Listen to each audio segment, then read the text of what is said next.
What is going on, you guys? It is Culture Shock. We are back with another video, another live stream. Appreciate you guys. It's going to be a brief one just to catch you guys up to date if you guys haven't been, interacting with us or things like that. We do our weekly show, but we appreciate you guys for returning.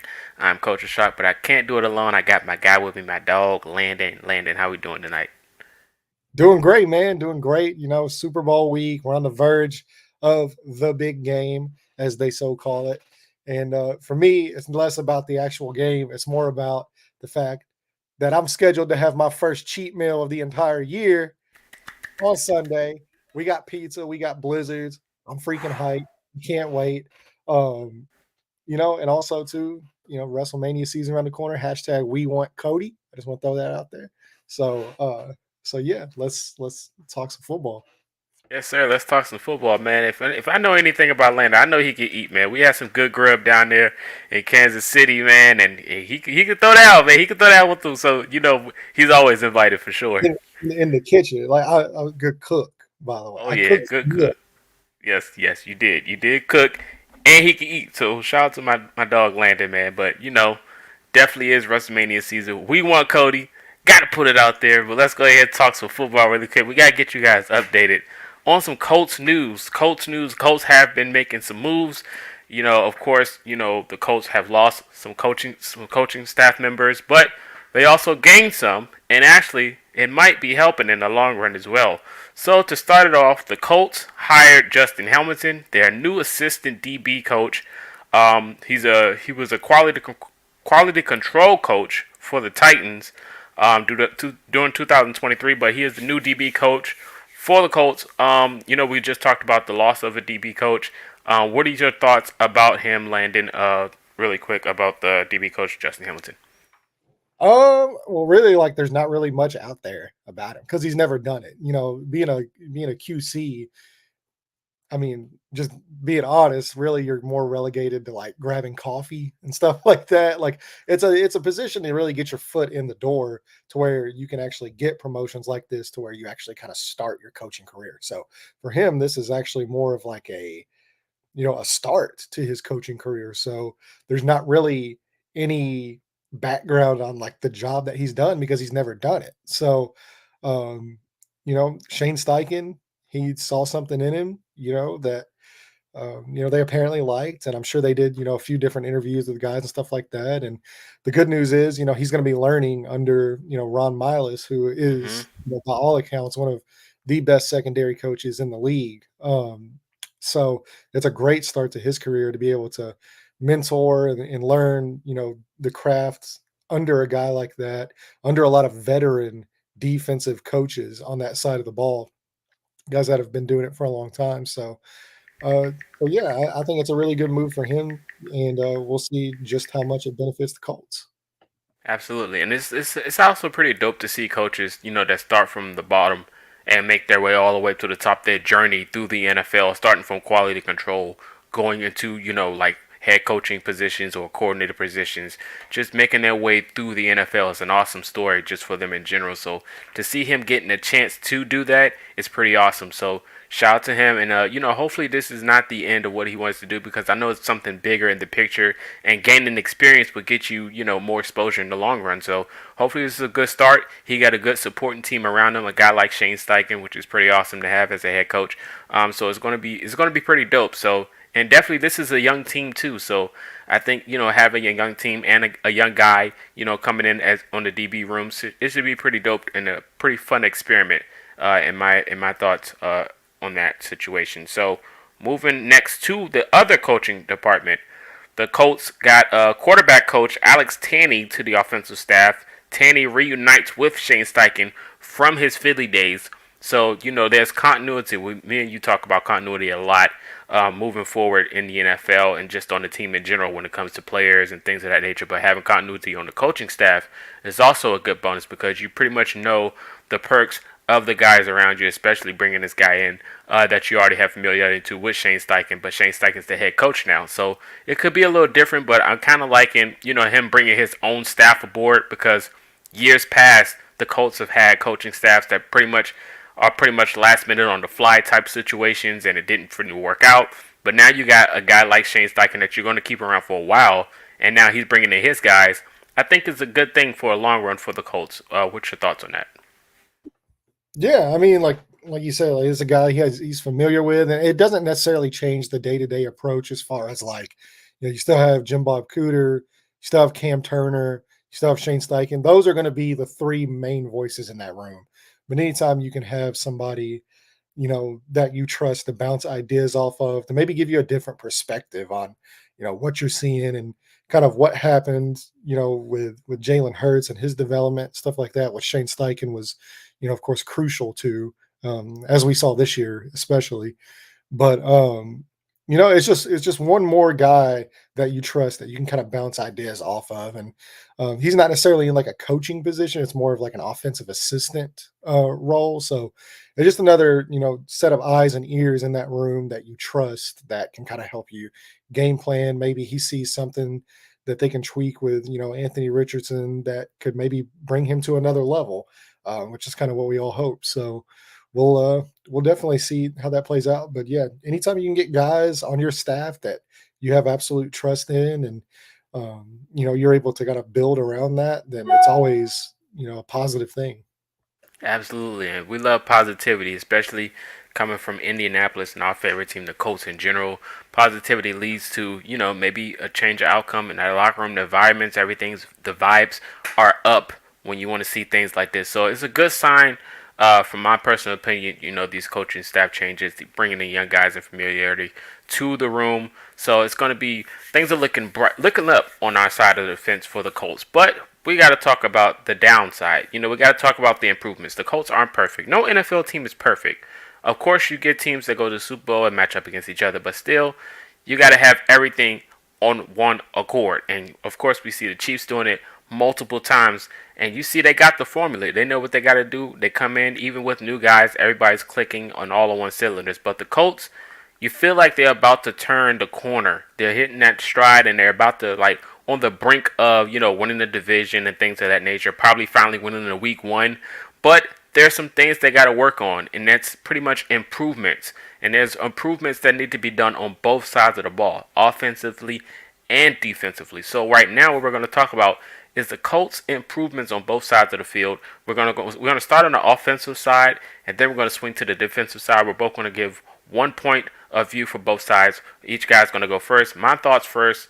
I think the Colts Before need to. I will say before we get started, Uh huh. there was one that we kind of glossed over, and that was the defensive line coaching hire Uh huh. for Charlie Partridge, Okay. and that's kind of like the exact opposite of the other coaches, where this is a guy coming in that has done it at a high level for multiple years. Granted, it Oh, was he's in from college. college, right?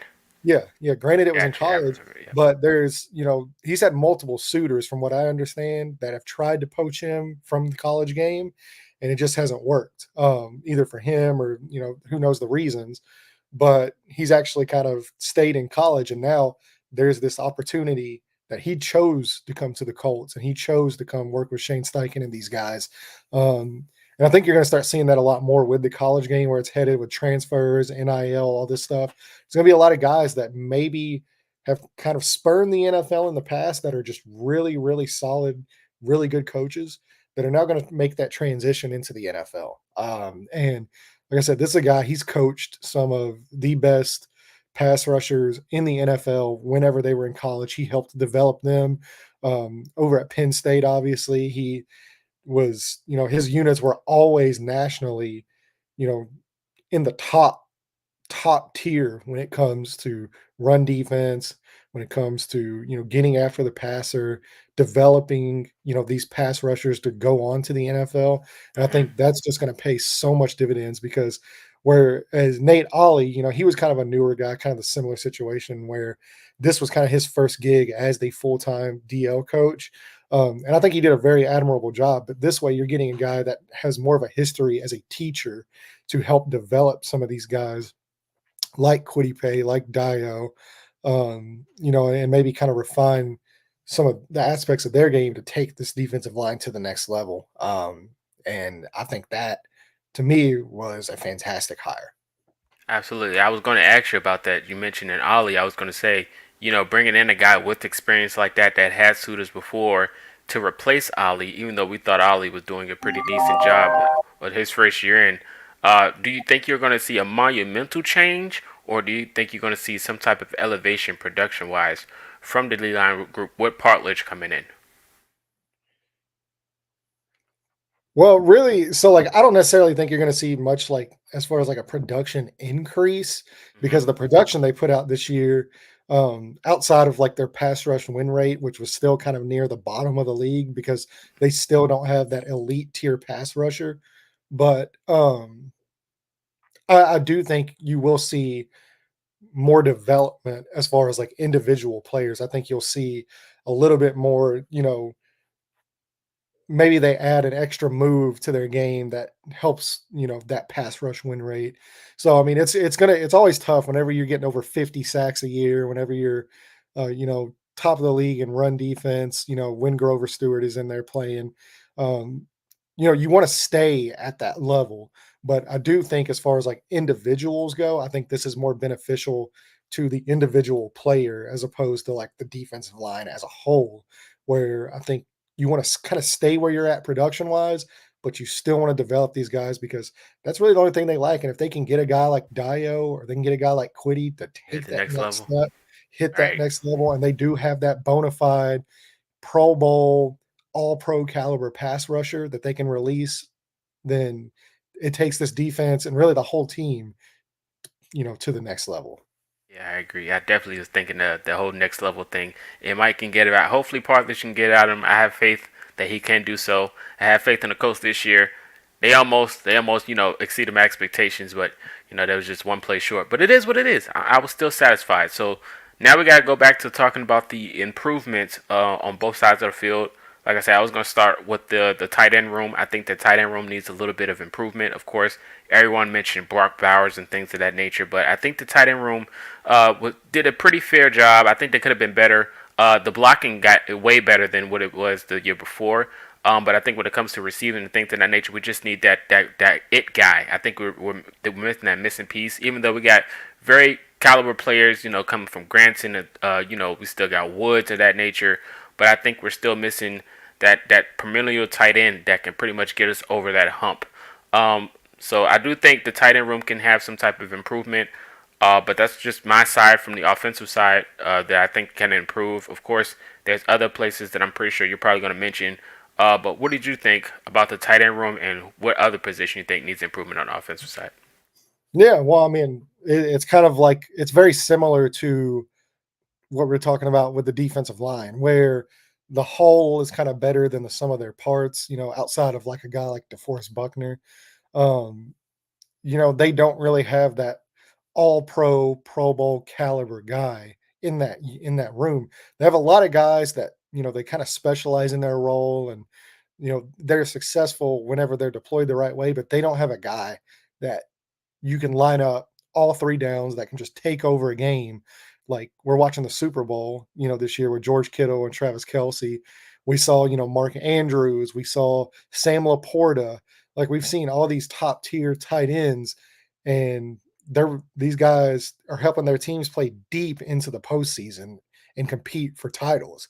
And the Colts, like I was saying, like it's more of like um, the whole is greater than the sum of their parts. Where I think if you get that elite level, all pro caliber guy, it does nothing but help your team. So I definitely agree. And on the offensive side of the ball, for me, it would have been tight end, but since you took that, it's going to be wide receiver again. It's going to be like this is a league that just continues to constantly throw the football. You're throwing the football all the time, and it's put a premium on pass catchers. And while we all expect Michael Pittman to be back, we don't know for sure, but we all expect that. Even if he doesn't get a long term deal, which I think he does, we expect him to be tagged and still be a member for this year. But you got Michael Pittman. You saw a lot of promise out of Josh Downs, who will be going into his second year, and after that, it's a whole lot of mixed bags.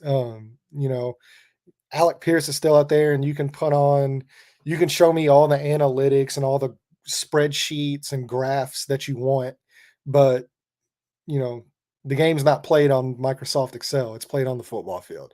And whenever it comes down to it, he's a guy that's now, after his second year, he still has yet to make a really sizable impact. And, um, you can't have that consistently in your wide receiver too. You have a guy that, like, if your only way to get open is to just run deep, if that's your only role, then to me, like, you're not suited for that wide receiver 2 spot. You are suited, like, there is a role for that in the NFL that is still a type of guy that you need to have on your roster if you want to compete. You have to have explosive playmakers. And I think we'll see Anthony Richardson kind of help him unlock a little bit more. But at the end of the day, you still have to be able to get open on intermediate, on short routes, on comebacks and curls and daggers and stuff like that. And if you can't get open on those routes, you I hate to say it, but like you're more of like a one trick pony, and like you can't have your wide receiver 2 guy be like that. So I think they need to put a premium on wide receiver, whether it's in free agency or in this draft, which is a very, very deep draft at wide receiver, for a guy that, not only has the deep speed, the, capability to take you deep, but is also a guy that can create mismatches and get open in the short area and in the middle area of the field, and can take advantage of those cornerbacks whenever they're paying so much attention to Anthony Richardson, to Jonathan Taylor, to Michael Pittman, to, whoever's lining up at tight end, but really just those three guys are going to have so much attention put on them that it's really going to lead to a lot of really favorable matchups. And if you can have Josh Downs and another really high end caliber wide receiver 2 piece. And we saw what Shane Steichen did with it as well in Philadelphia when he had AJ Brown and Devontae Smith and Dallas Goddard. Like, I mean, it becomes almost unguardable, and that type of production can get you to the league. And well, like I said, I just don't think Alec Pierce is there yet, and I really haven't seen anything on the field that leads me to believe he's going to get to that level. But there is still a valuable role for him. So if Alec Pierce is rolling out as my wide receiver 4 or even my wide receiver 5, I'm like extremely happy with that. Like I think he's, has a chance to be a heck of a player in his role. But yeah, I still think you just need a little bit more juice at that wide receiver 2 spot. I agree 100%. I agree. We all love Alec Pierce. I love his game. I've seen him in person a few times in a few games that I've been to, and he always had that one explosive play or a few explosive plays where he can keep us in a game. And even Ballard said it himself. Like he's a very talented player, and he know he has more in him. They just have to find ways to implement him more in the game. So I feel like the more he gets implemented, that's the more they'll get the more explosive plays out of him. So the potential is there. We just got to find a way to hit his stride. So and that comes with the development of the team and from the composure and the chemistry moving forward. So like I say, he just got a quarterback he can actually build with Richardson. So we can see how it's going to look moving forward. But I definitely have faith in it. But we still do need another piece in that wide receiver room that can definitely help elevate for sure. So I 100% agree with you. Moving to the defensive side, we can go any way in this particular conversation of improvement. But I'm going to start with you, so I won't steal yours this time. Um, where do you see the position of need that needs improvement on the defensive side? Well, I mean, the obvious answer, right, is here. And so I'll actually give you that one. I'll let you have the obvious answer. And I'll kind of go with the more, you know, I wouldn't really say, like, I don't really know the right word for it, but the underlying position that not a lot of people think about, and that's linebacker. Um, we know what Zaire is. We know how great he is on and off the field. EJ Speed really seems to be coming into his own. But outside of that, to me, in this league, the way this league is headed, you need a linebacker that can specialize in pass coverage. You have to be able to defend the middle of the field if you want to be a successful defense in 2023 and in the future. And one of the big knocks on a guy like Zaire and, EJ Speed and all that is, like, for as great as they are against the run and their tackle machines, they just get abused in coverage. And I still think, once we kind of lost, Shaq from that role, because he was a guy that, while he wasn't great in coverage, he was so great at taking the ball away, whether it's interceptions or fumbles, he almost made up for it. And whenever you lose a guy like that, and you still don't improve in your coverage in the middle of the field. How many times have we seen guys just when you're playing zone defense, just absolutely eat through the Colts defense in the middle of the field. And so not a lot of people, they think, like Zaire, EJ Speed were good for the future, but that's a position you can never stop trying to hit on. And that's one of the few positions that Chris Ballard is just a, master at drafting. So I think, this draft class isn't really super strong, like super deep, but there are a few really intriguing guys that, especially some guys that are down in the Senior Bowl that might be there in the middle rounds, that I think is going to surprise people that if they get picked in the third or fourth round for a linebacker, everybody's gonna be saying, "What? We have Zaire, we have EJ Speed," but you can't count it out. And if you can get a guy that can change the game on in pass coverage on that side of the ball, like what we're seeing in San Francisco in the Super Bowl right now with Fred Warner and Dre Greenlaw. Fred Warner is by far like the best pass coverage linebacker in football, and it completely changes the way that you have to attack that San Francisco defense.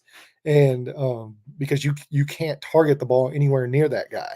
So I think that's an extra element that this team lacks right now, that even though they do have really good linebackers as far as stopping the run and making plays in the running game, I still think they need that guy that's talented, that can push this defense over the top, and you could put out there in pass coverage situations.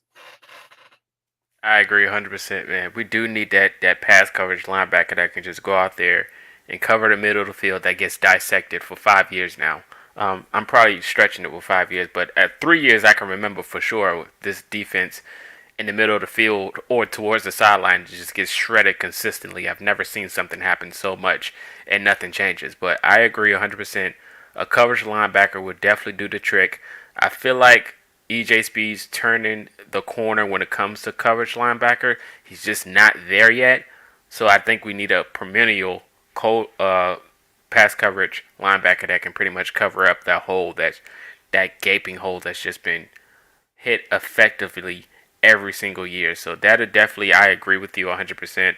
Shout out to Ronnie Harrison. He was a late pick in the middle of the season, and he happened to do that a little bit, but I agree with you 100%. The next improvement, I'm pretty sure we all can agree, pass rush definitely needs it, but I think the safety room for sure is the improvement I was going to go with. I think the safety room has talent and it has potential, but I feel like we're still missing that one piece in the safety room that can pretty much cover up the back of the field that just always gets open. It depends on the scheme, of course, but I feel like we're missing that one guy that we can pretty much rely on. Rodney Thomas is good. Julian Blackman we love, but can't stay healthy. But I think we're still missing that one piece in the safety room that can be like, you know what, we're good back there. It's still a question mark, even when it comes to the pass rush department. But you can go either or with this position. But I'm going to choose personally the safety spot.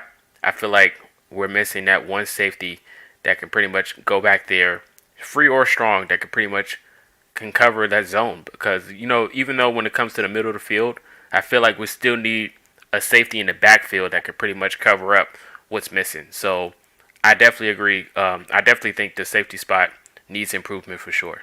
Yeah, and that's really kind of like what's really frustrating about this defense, and really kind of what they preach is you want to limit explosive, and that's one of the main reasons Gus Bradley doesn't blitz, is because you don't want to leave yourself open to those explosive plays. But even with doing that, the Colts are still one of the worst teams in the league at allowing explosive plays. And we even saw it in that last game against Houston, which sent the Colts packing from the playoffs. First play of the game, explosive play right out the gate. And that's one of the main reasons they lost that game. Other than pass rush not really being able to get home. But, if you have better coverage back there and guys aren't running wide open, maybe it does allow those pass rushers an extra, 1 second, 2 seconds to get home, and you see an uptick in sack production. So, yeah, I agree completely. Like they need a bona fide safety. They need a bona fide cornerback too. Basically, the DB room outside of like the young guys and the guys coming back like Dallas Flowers and stuff like that, who will be back. Hopefully to his prior production and stuff like that. It needs an infusion of talent in the DB room because we're really good on really high on Julian Blackman. Hopefully he's back. Obviously, Juju Brents is extremely talented. Jalen Jones is talented. We want Kenny back as well. Like you love to have a guy like Kenny in there who's just good at so many things, plays at a high level. But if your back end isn't covered and one of your boundaries is consistently leaky, like that cornerback two spot was for most of this year, it can absolutely wreck a defensive game plan. Like there's no really good way to scheme around it. So yeah, absolutely. Yeah, and that was the sad case about this year. Cornerback two was just getting picked on. Even like when we had the games and the injury report will come out, or they'll tell us who's starting, and they'll say something like Daryl Baker Jr. I think everybody in the room and on social media was like, "Well, we know the quarterback's going to target him the whole game, and nothing's going to change." And Yeah. that was the sad part. Yeah, you kind of I mean, that's what good offenses do is Yep. they look for the weak link and they're like if you're a guy that has given up this many pass interference penalties or this many explosive plays, then yeah, I'm going at you multiple times because that's usually going to be a net positive for me as a quarterback. And it's just unfortunate. So I think you know, they need to have a guy that can limit explosive plays, whether, preferably both positions, but whether Yes. it's at safety and, that cornerback two spot. I would really actually like to see this is a really good veteran class of safeties in free hmm agency. And I would really love to see that position addressed in free agency to pair with Julian Blackman. And then, I also think you need to draft or you need to sign a veteran cornerback too, and hmm also double dip and draft a guy as well. To help develop some of these young guys and to help them, kind of reach their potential as a pro and stuff like that. That can kind of mentor them. And yeah, if they can get the secondary fixed, I really do think that they are well on their way.